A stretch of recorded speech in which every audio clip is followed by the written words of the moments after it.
Hello, thank you for joining me on Humanities Radio. I'm Jana Cunningham with the University of Utah College of Humanities, and today I'm speaking with Sam Smith, a student currently living in the Humanities House here on campus. Sam is minoring in Portuguese and Brazilian studies and majoring in applied mathematics. He's joining me today to talk about his experience as a U student and to give a little advice for incoming and new students.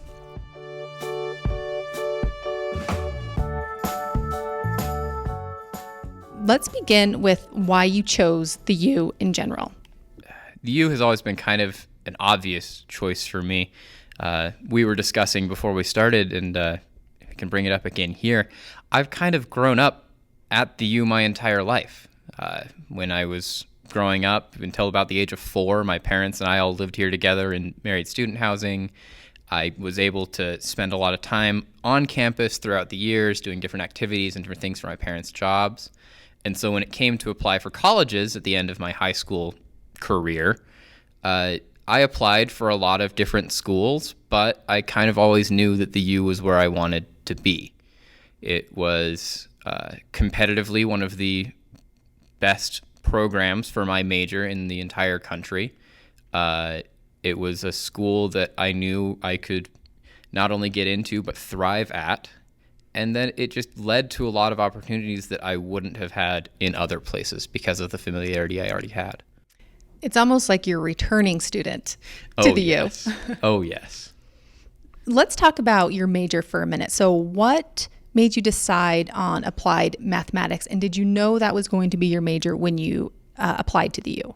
That's a great question. It wasn't clear when I applied that applied mathematics was where I was going to start. When I started back at the U in 2017, I had already gone to the U for a couple years before, taking some classes while I was in high school, and I knew mathematics was where I wanted to go. But I took a 2-year break and came back, and when I came back, I was like, you know what? I've always loved physics. Let's do both. Long story short, I ended up finding out that pure math wasn't quite for me, and physics definitely wasn't for me, and applied mathematics is a happy union of the two. And so I settled on there, and so far I've been loving the program. That's a great answer. So at what point did you decide to declare a minor in Portuguese and Brazilian studies? That has been since the beginning. I've always had a great appreciation for foreign languages, and I have really enjoyed the opportunity I've had to learn what I have of these different languages. And so during that 2-year break between college classes and high school, what I was able to do is I was able to spend some time doing volunteer service, and I was able to learn the Portuguese language. And it was a wonderful opportunity that I really enjoyed, and I fell in love with not only the language, but the culture and the interaction that I was able to have with people from Brazil and other native Portuguese-speaking countries. So when I got home and I needed to go to college again and start living a regular adult life, it was just an easy fit. It was something that I knew I loved and something that I knew I wanted to keep with me throughout the rest of my career and throughout the rest of my life. How do your major and your minor interact, if at all? I think that's a very interesting question, and it's one that I have a lot of practice kind of talking through, and I hope that we can enunciate it here well. But I think that math, just as any other subject, can be treated as its own language. In fact, I think it's one of the few universal languages, along with music and other things, that really can tie a lot of things together. And like any language, when you truly go to understand it at its core, it affects the way that you can view the world around you. It affects how you process incoming information. It gives you another valid and valuable viewpoint with which to process the goings-on in your day-to-day life. And I think that's very similar with language and with culture.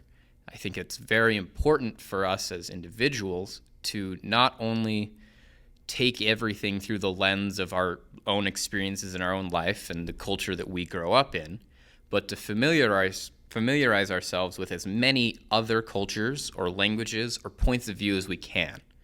Because I think there's a lot of bias that comes into an equation when you have a limited viewpoint, when you can't process as much information as possible. And by gaining these other viewpoints, we're able to see multiple different facets of the same problem and come to a better and more enriched conclusion in the end.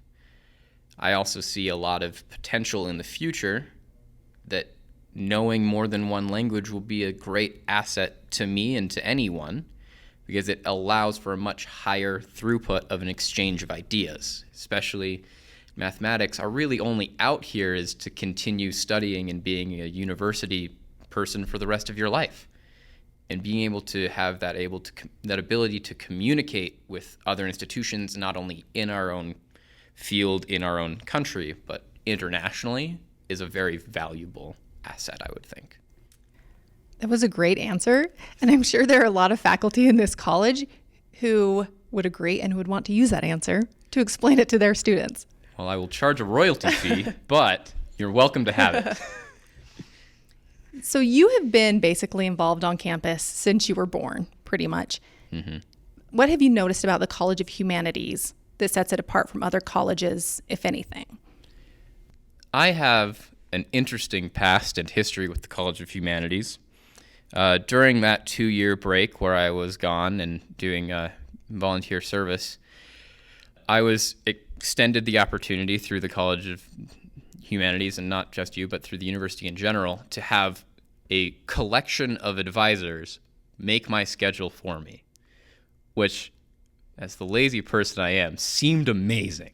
I jumped at the opportunity. I filled out their little survey, and they came to this part where I got to choose if I wanted to be part of a learning community. And they gave me all these options, and they didn't really tell me even names. But there was this one that just stood out, and I was like, I got to do that one, because it promised a trip to Italy and a trip to Montana. And I was like, I'm going to sign up. That's my top priority there. Skip forward a couple months, and I'm in this foreign country, and I get this email saying, hey, you've been accepted to be a humanities scholar from someone named Tanya Dressler, who I did not know. And then it said that there was all these things for the College of Humanities. And I had to take the time to write an email to my mother and say, Mom, I got accepted to this great thing. They're offering me a scholarship, but it's for the College of Humanities, and I don't know what that is. Because, I grew up on campus. I have a lot of experience, but predominantly it was with my mother, who was she was a ballet minor and a German major, and her entire career here on campus was working with the lovely people at Tanner Dance Theater. And my father was on campus until I was 12, getting a PhD in engineering. So, that's the experience I had up until that point. My mom promptly laughed at me and explained what the humanities were and said, you know what, I think you're going to like it there. You should just try it out. And honestly, it's been an eye-opening and really, truly wonderful experience. I loved my time with the humanities scholars. It opened up a lot of different avenues in my life that I wasn't even aware were possible. And it gave me a forum in which I could share my opinions, I could be heard and understood, and that I could be welcomed not only for my ideas, but because I wasn't necessarily the same. I sure was majoring outside of the College of Humanities, and that gave me a different viewpoint, a different perspective on many things. And I love the College of Mathematics. We've got a great group there, and it's pretty fun. But at the College of Humanities, it's always kind of felt like home. It's a place I can come and I can share my ideas and my thoughts in an open forum of discussion where many people have differing opinions, but that doesn't matter. We're able to share and communicate. And I think that's necessarily something that's not around as much in more of these hard sciences. In mathematics, we're very concerned about what is the exact answer, what is the true answer, and can you logically prove that to me? Whereas here, logic is nice, and I use it constantly, not only in discussions like this, but in discussions even amongst my fellow housemates up at the Humanities House. But it's not the only thing that needs to be there. Opinion and hearsay is also not necessarily valid, but welcome, and we can talk through that. And it leads to a much more enriching and interesting debate and discussion format that I think we lack necessarily in the sciences. The pursuit of truth is not as subjective as it is here. Right. At this point, I kind of think you should be our spokesperson for the college. So if you want to set some time aside to do that, that'd be great. I'm more than happy to do whatever I can. What, so far, in your experience, what has been your favorite course in the humanities or professor? Okay, so they're one and the same in my answer to this one. And this is the one that I had to look up because I really wanted to make sure I got the name of this course correctly. So with my minor in Portuguese language and Brazilian culture, we have some wonderful faculty here. I've had the opportunity to take classes from both Professor Seawright and from Professor Lewis. Great people. And I know we have some new ones, and I haven't gotten to meet them yet since they teach classes that sadly are below what I need to take for my minor, and that's unfortunate. But honestly, I think one of my greatest experiences was last semester in the contemporary issues class taught by Professor Lewis. We had this wonderful group. It was one of the largest classes I've been in our program. There was about 16 students, which is very big for us. Right. It was very impressive. But we had this wonderful course called The Guerrilla for Ipanema, Music of Protest in the Brazilian Dictatorship. Wow. Heavy subject, but it was done so well, the lectures as well as the readings, and it was a music class pretty much, so we just got to listen to a lot of really cool songs from basically the beginning of the samba era and pre-samba to the music of protest during the dictatorship to even we spent a little bit at the very end in modern Brazilian music, like what's happening today.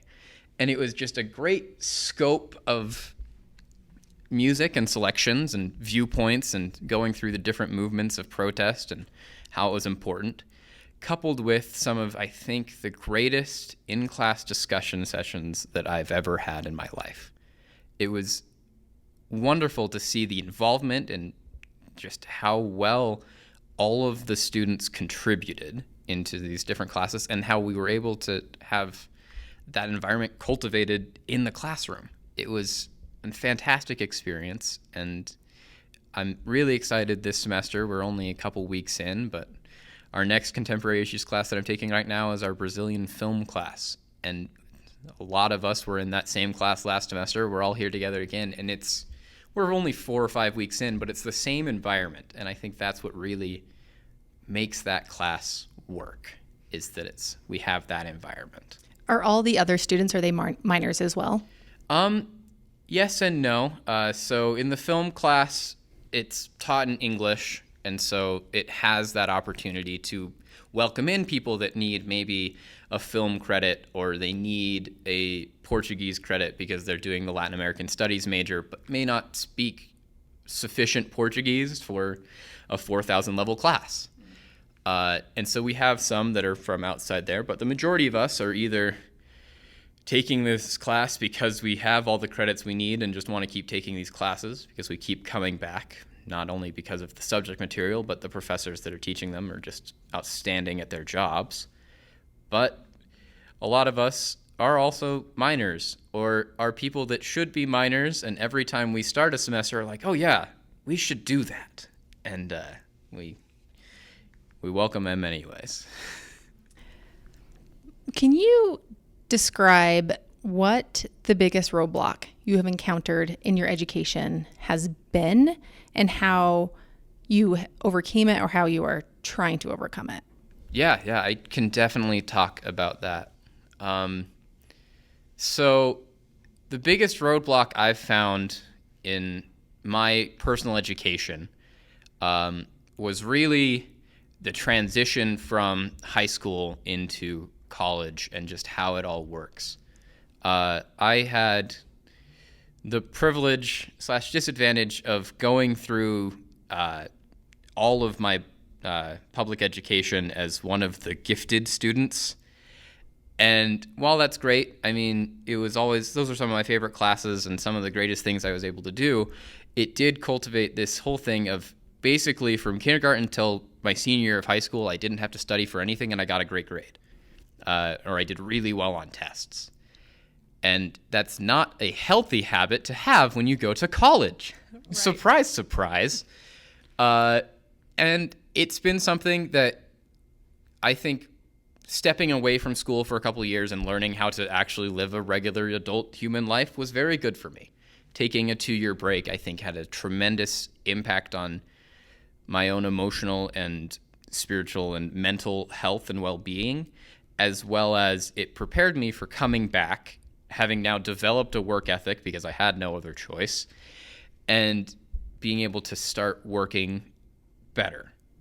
One thing I have run into again now is college is going to be hard sometimes.